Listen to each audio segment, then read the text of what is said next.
ஆனாலும் என்னை எடுத்து பயன்படுத்தினீரே.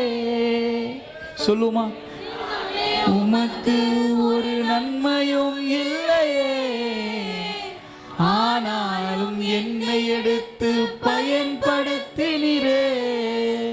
உங்க நினைவில் வைத்தீரே, உயிர் உள்ளவரை மறவே. உங்க நினைவில் வைத்தீரே, உயிர் உள்ளவரை மறவே. உம்மை போல தெய்வம் இல்ல, உம்மை தவிர விருப்பம் இல்ல, உம்மை விட்டா கதியும் இல்ல, நீங்க இல்லைன்னா நானும் இல்லை. எல்லாம் அபிஷேகத்தை உணர்ந்து உம்மை போல, ஆமென், உம்மை தவிர விருப்பம் இல்ல, உம்மை விட்டா கதியும் இல்ல, நீங்க இல்லைன்னா